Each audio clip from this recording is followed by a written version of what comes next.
Hello guys, good morning mga kasaragaga. So ayun guys, back to ano naman tayo back to work naman tayo dito sa mansion ni Madam. So nagpunas-punas lang akich. Punas-punas lang tayo guys.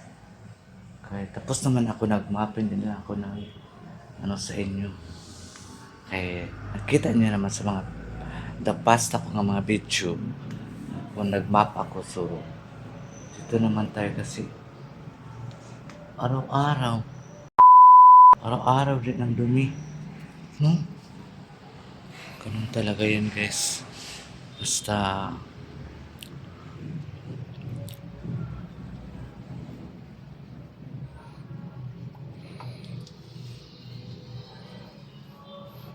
kailangan mo talaga magpunas. Kung hindi ka magpunas, wala kang makikitang kalinisan dito. Ang alikabok, grabe. So kailangan natin magpunas-punas para pagising ni Madam Tucci, hindi na siya may stress. A few moments later. So alam nyo guys, kagabi doon ako sa sa kwarto nila Madam Tucci kasi nagpa si sir, nagpa-massage ng paa niya. Kung sino yung magpa-massage guys, available po ako anytime and anywhere. I-PM nyo lang si Sarah Gaga. Marunong ako mag-massage guys kasi kahit hindi ako nag-aaral ng kahit hindi ako nag-school ng massage, kailangan man talaga naman nagkukuha ka ng insito, no? Alam nyo guys, mas magaling pa ako nag-massage dyan sa labas. Naku, magaling pa ako dyan guys. Kaya kayo kung gusto nyo magpamassage, pamasahe, PM nyo lang ako guys. Pag-usapan lang natin yung mga price, okay? Diyos ko po, gwapo, low price, charot. Kung tamtaman o basta bet na ko ang mahulog lang tayo sa chika lang joke lang na siya ha. But ko na lang sa inyo kasi agay sakit talaga akong dito ko guys dito itong buong ko kamay masakit na parang siya ba yung parang kirot-kirot ang sakit niya. Pinahilot ko naman ito, ganun pa rin. Bakit kaya? Natakot mo na ako guys baka hindi na bano. Okay. Pero anak niya anak siya guys, muna yung pinakamayaman sa Mako. Ito guys, sakit kaya akong kamot na kamot na ako nga tuo, sakit kayo. Sakit kaya akong kamot na tugas nga ni. Siguro masobra bulan na ni siya kay sakit. Pero kabalong unsa nga sakit ni siya.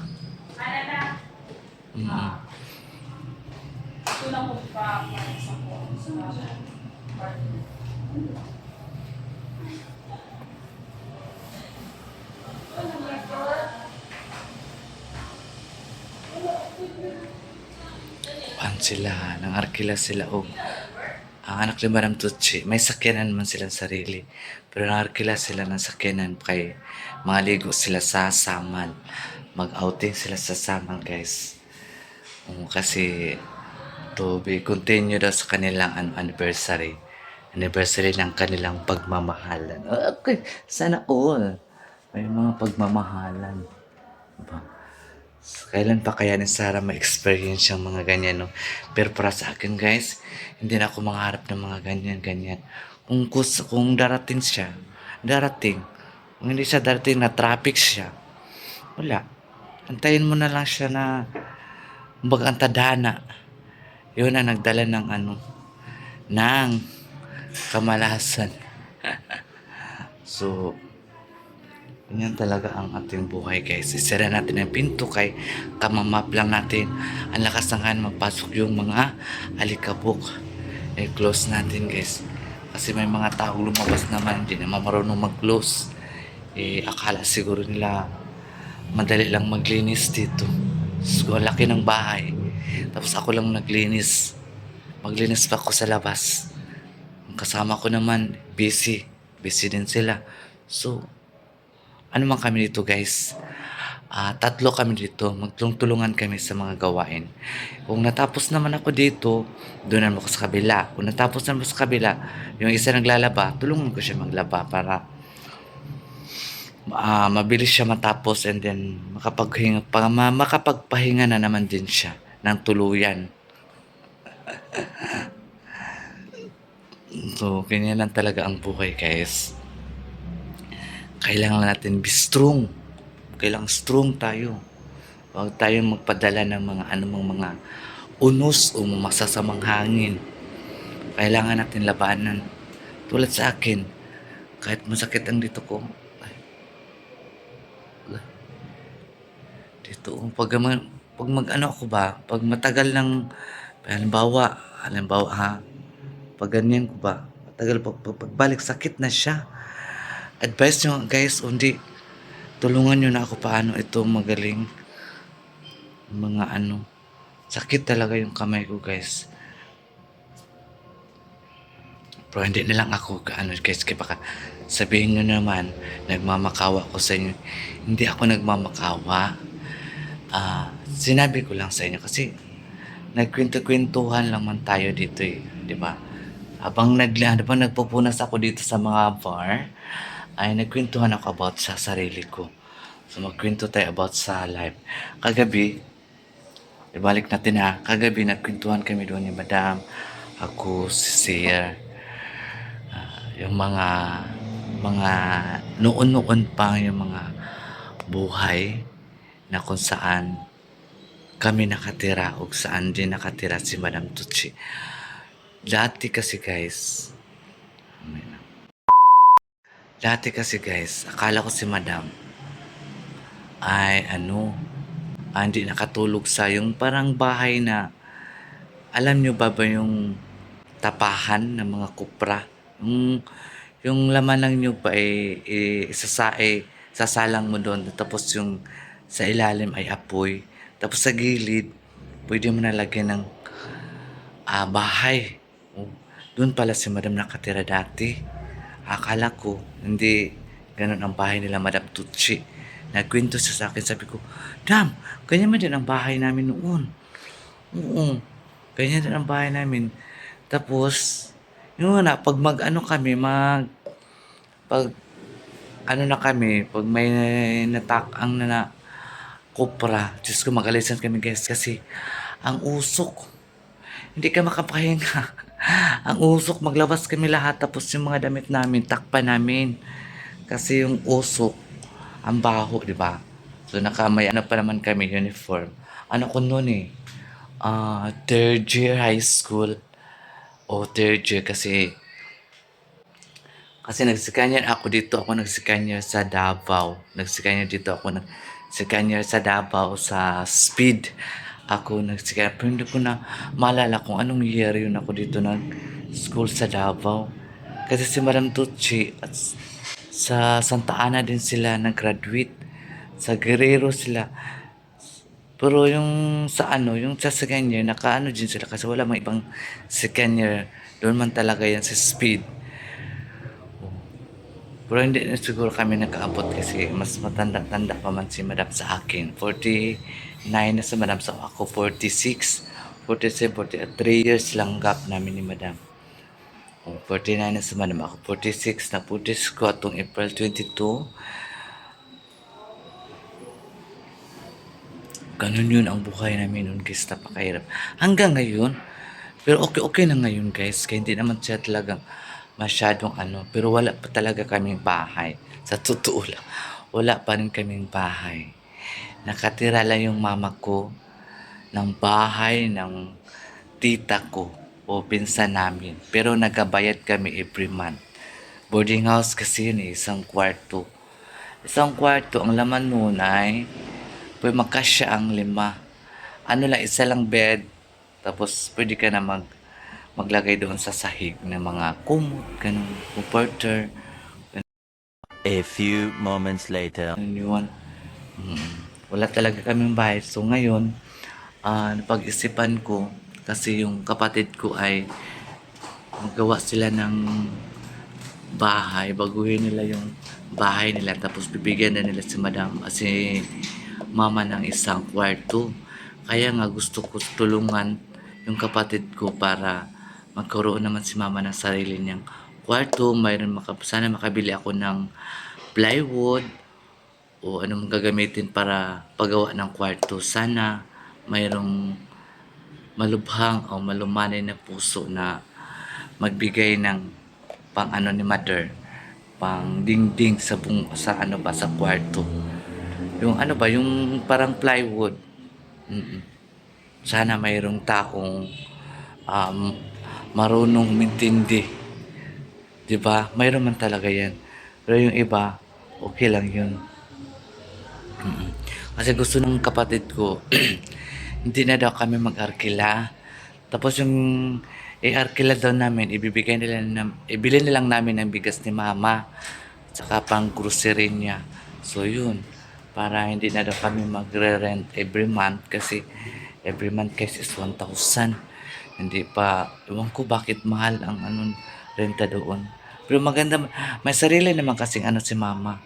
Gasol, may gasol na siya. Binilihan namin ng gasol at saka yung shilin. Oh, mayroon na siya. Luto-luto na lang siya doon. O yun na, kung anuhan lang namin siya ng pang-grocery niya. Kasi ano man kami, kung minsan yung isa wala din siyang sweldo, kulang din sa utang niya. Ewan ko sa kanya. Yung kapatid ko isa guys, lalaki, walang asawa yun. Pero ba't walang pera? Kasi para walang pera. Kung sabi, binimiro ko nga siya, bakit? Ba't wala kang pera? Siguro nagkuha ka na ng ah, plan para sa buhay mo. Pero magbigay naman siya guys, kung may pera naman siya, hindi naman siya madamot. Kami magkakapatid guys, hindi kami madamot. Nagmamahalan kami sa isa't isa. Mm-mm. Nagmamahalan kami kasi ayun na lang ang kayamanan nga naiwan sa amin, yung mama namin. Kaya habang buhay pa yung mama namin, iparanas namin sa kanya ang sayang buhay. Iparanas namin sa kanya na talagang mahal na mahal namin siya. Kaya nga po, nagsikap po ako ng mabuti. Gumawa ako ng mga, o ano na lang itong mga pagtatrabaho dito. Tiniis ko lahat dahil sa mama ko. Dahil mahal na mahal ko ang mama ko. Kaya, ayun, sana maintindihan nyo si Sarah Gaga sa kanyang emotional story. Totoo po yan, hindi pa ako nagchicheka, hindi pa ako nagsasabi, hindi pa ako nagsisinungaling sa inyo guys. Minsan magsabi ako sa sarili ko, Lord, bakit pinahirapan mo talaga ako? Siguro, Lord, mayroon sigurong ibibigay mo para talaga sa akin. No? So, kaya, habang kaya ko pa Lord na magserbisyo ila Madam Tutsi at saka nila Sir Joel, alang-alang sa mother ko, kakayanin ko po. Dahil kayo po ang nagbibigay ng lakas at tiwala, pagmamahal. Kung wala po kayo, wala po ako ngayon dito. Diba? So, ganyan lang talaga guys. Kaya nga sumikap ako dito sa YouTube. Ang hiningi ko lang sa inyo na don't skip my Ate Sara Gaga para naman at least makatulong kayo sa akin na pagawaan ko si mama ng isang kwarto.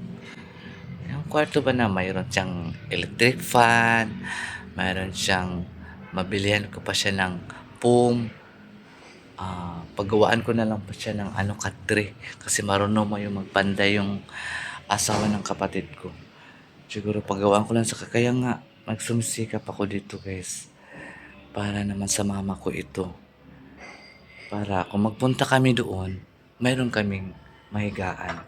Hindi na kami makadisturbo ng kapatid ko kasi ipaayos nila yung bahay nila. Gusto nila bigyan si mother ng isang kwarto. Kaya nga, Sabi ko sa kapatid ko, sige lang, balang araw at darating din yung mga blessings natin. May mga tao man talagang nakakaunawa, no? Na talagang humingi talaga sila ng may mga tao man talagang guys, maunawain, 'di ba? Na mahal na mahal din nila mga magulang nila. Ganon din. Kasi kung wala sila, yung mga magulang natin, wala din tayo dito, di ba? So, sila ang ating inspiration sa buhay. Sila ang ating inspiration sa ating pagsisikap, di ba? Kaya nga sabi ko sa kapatid ko na mabait, sige magtulungan lang tayo. Huwag lang tayong mawala ng pag-asa. Kaya natin yan. Kwarto lang man yan, mama. Sana mayroong ano, basta yun na nga, sabi ko sa inyo guys, paggawa namin sa mama ng sarili ng kwarto niya. Malaki-laki naman na kwarto para naman pag magbisita ako sa kanya doon, meron na kaming private na higaan na hindi na kami makadisturbo sa kapatid ko. Kasi sabi ng kapatid ko, pagawaan niyo si mama dito ng kwarto. So, yun nga, sabi ko, sige lang, te, mag-pray lang tayo. Kasi malay natin may mga blessings na dumating, magtulong kay mama para mapagawaan ng isang kwarto niya. So, yun. Diba? So, ayan mga kasaragaga. Yun nga inihiling ko sa inyo doon. Skip mo at si Sarah Gaga. Sa mga new subscribers si Sarah Gaga, yung mga subscribers si Sarah Gaga nga nasa ibang bansa. Thank you sa inyo. Dahil napakabait nyo. Nyo po, sinubaybayan nyo pa yung vlog ko na totoong vlog po ito na walang kasinungalingan. Naging malakas si Sarah Gaga dahil po sa inyo, dahil po Laman of Tutsi at saka ni George Jewel. Kundi po dahil po sa kanila, ay hindi po ako maging strong. Kasi ako mahinhin ako, mahihain ako. Kaya kayo, nandito ngayon, kayo ang nagdadala ng lakas ko para ipagpatuloy ko pa itong programang sa YouTube ni Sarah Gaga. So, ayan. Tapusin ko muna maglinis kaysa. A few moments later.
So, ayan mga kasaragaga, thank you so much sa lahat sa inyo. Mga tulong kay Sarah Gaga. Maraming salamat po sa inyo lahat. Dahil andyan kayo palagi kay Sarah Gaga. Maraming salamat. So, ngayon guys, mapipil naman ako doon punta kami sa kundo sa kundo ni Marantin Gibbs. So, nagluto kami ng shrimp at saka yung ano bang tawag doon? Yung parang malaking pasayan. Ano bang tawag doon? So, lulutuin yun, tapos dadalhin doon namin sa kundo ni Madam Tin Gibbs. Dalahin namin doon, guys. Kay Madam Tin Gibbs, ang ulam. So, nagluto pa kami ng adobong manok na Bisaya. Kasi, gusto man ni Madam Tin Gibbs na adobong Bisaya. love, ano ba yun? Love thirst. Sa ba yun? Basta ganun. Ano dali naman doon guys. So ayan mga kasaragaga. Please don't skip by Ate Saragaga guys. Yun lang pong hiningi ko sa inyo. Talagang masakit pa ang dito ko guys. Ewan ko ba bakit masakit yung kabila kong kamay. Sa right ng kamay. Masakit talaga siya guys. Lalo-lalo na po kung matagal kang may hinawakan ako. Matagal akong ano ba. Oh, ganito pa ganyan-ganyan ba masakit. Ewan ko. Hanggang dito ang sakit oh. Kinaganon-ganon ko nga siya guys. Masakit talaga promise. Parang namamanhid siya. Ewan ko ano to. Sana naman Lord, ano, walang, hindi to okay lang ito Lord. Sakit talaga siya guys, promise. Sakit. Hindi man talaga ako magsisinungaling sa inyo guys, mga kasaragaga, na sabihin sa inyo ang totoong naramdaman ko. Sakit talaga dito ko hanggang dito. Pag magganon ako, sakit siya. So, ayan mga kasaragaga, maraming salamat po sa inyo lahat. Kung hindi pa kayo updated sa aking vlog, please subscribe Sara Gaga. So, ayan. And once again, bye-bye. Maraming salamat sa inyong lahat. And I love you so much.